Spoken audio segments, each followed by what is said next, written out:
So let's cover the tone in the basic edits here. So as we covered in the course on of the basics of Adobe Lightroom Classic, most of these things here are related to the contrast. So one of them is even called contrast.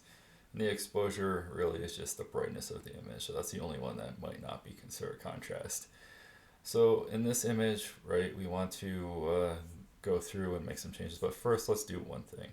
Let's come down here. We see the image we have selected, and let's create a virtual copy here. We create a virtual copy here.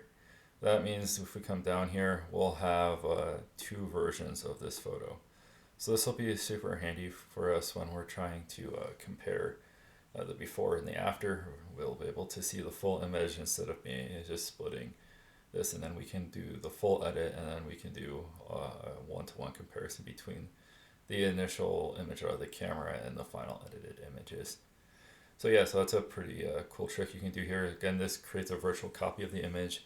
It's all in the metadata of Lightroom, as we discussed in the basic course, right? All the files are stored in your local disk. And so this copy is just in the metadata. This stores all the details for that. So let's get into some of the edits here. So if we look at this photo, right, and we take a look at the histogram at the top here, which we will cover in more detail, you can see that the image might be a little bit dark. So maybe the first change we'll make is to brighten this up. But we don't want to brighten it up too much because then the snow loses a lot of its detail, and it will not draw as much contrast to it, which is one of the key things we want to do. So we'll increase it a little bit here to about there so that it looks better.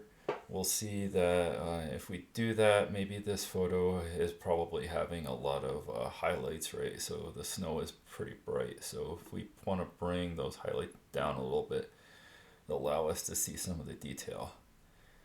So then if there were a lot of shadows in the photo and you wanted to bring them out, like here, if you want to see, you actually want to be able to see the rocks and the color of them, right? You can bring the highlights up here, or the shadows, sorry, up here, and then you'll be able to see the details in the rocks, or the if we scroll over here, the details in the building.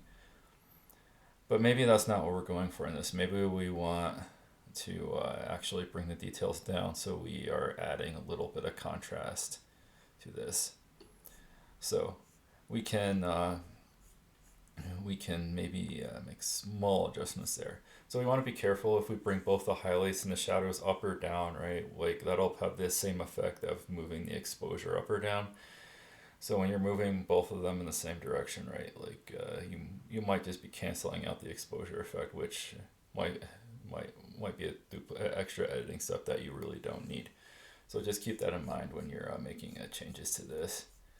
And so contrast here, right, we can make the brights brighter and the darks darker. So if we drag that slider up here, you can very clearly see that if we reduce the contrast, right, it's like bringing up the shadows and bringing down the highlights so they're closer together. And if we add contrast, right, it darkens the shadows and brightens the highlights. So let's add a little bit of contrast here. Let's zoom out and make sure we still like the way that looks. And then we have specific adjustments for like just black and just white. So if we want to darken the blacks a little bit here, right, that adds a little bit more contrast, as you can see.